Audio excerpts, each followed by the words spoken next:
Salut à tous, bienvenue sur Hashtag Protestant 2.0, je suis heureuse de vous retrouver en ce lundi 8 février. On est à Mitessaïm, mais on va démarrer la journée, la semaine avec un extrait de l'évangile de Luc au chapitre 8. Une guérison assez inattendue et carrément extraordinaire. Et ça commence aux abords de la Galilée.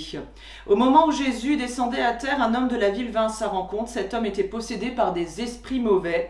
Depuis longtemps, il ne portait pas de vêtements et n'habitait pas dans une maison, mais il vivait parmi les tombeaux. Quand il vit Jésus, il poussa un cri, se jeta à ses pieds et dit avec force « Que me veux-tu, Jésus, fils du Dieu très haut? Je t'en prie, ne me tourmente pas. » Alors Jésus ordonna en effet à l'esprit mauvais de sortir de lui. Cet esprit s'était emparé de lui bien des fois. On attachait alors les mains et les pieds de l'homme avec des chaînes pour le garder, mais il rompait ses liens et l'esprit l'entraînait alors vers des lieux déserts. Jésus l'interrogea « Quel est ton nom ?»« Mon nom est Légion, multitude. » En effet, de nombreux esprits mauvais étaient entrés en lui, et ces esprits suppliaient Jésus de ne pas les envoyer dans l'abîme. Il y avait là un grand troupeau de porcs qui cherchait sa nourriture sur la colline. Les esprits prièrent Jésus de leur permettre d'entrer dans ces porcs. Il le leur permit. Alors les esprits mauvais sortirent de l'homme et entrèrent dans les porcs. Tout le troupeau se précipita du haut de la falaise dans le lac et s'y noya. Quand les hommes qui gardaient les porcs virent ce qui était arrivé, ils s'enfuirent et portèrent la nouvelle dans la ville et dans les fermes.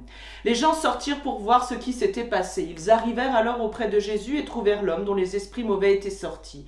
Il était assis là au pied de Jésus, portait des vêtements et était dans son bon sens. Et ils prirent peur. Ceux qui avaient tout vu leur racontèrent donc comment l'homme possédé avait été guéri. Alors toute la population de ce territoire demanda à Jésus de s'en aller de chez eux car ils avaient très peur.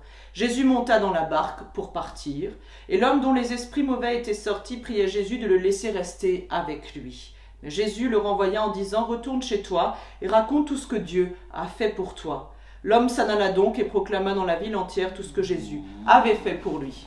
On peut le dire, à l'époque, les malades étaient carrément mal appréciés. Ils étaient, en tout cas, considérés comme des personnes malsaines, mauvaises. Les maladies, malheureusement, qui les touchaient, on les attribuait à des esprits mauvais qui les enchaînaient un petit peu comme presque des morts vivants. Devant Jésus, ces esprits vont donc battre en retraite. Le nom de multitude, de légion, évoque aussi d'ailleurs l'occupation par les Romains, dont l'emblème était d'ailleurs un cochon. Le troupeau de porcs, lui, symbolise l'impureté, et les eaux du lac symbolisent le mal, la mort. Ils sont mêlés ensemble et à distance de l'homme sauvé. Ce dernier va être enfin rendu à la vie, libéré. Le voilà témoin pour tous, c'est ce qu'il va faire, annoncer sa libération.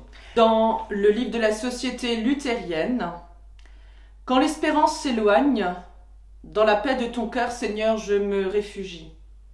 Quand les soucis m'accablent et quand l'espérance s'éloigne et quand la peur m'envahit, près de toi, Seigneur, je me blottis.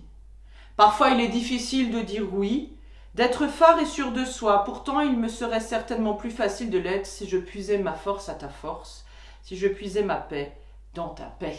Qu'il en soit ainsi. » Je vous souhaite une très bonne semaine dans la grâce de notre Seigneur, une belle journée sous la neige, et je vous dis donc à demain pour la prière du petit-déj et dimanche en vidéo avec un temps de célébration. Portez-vous bien.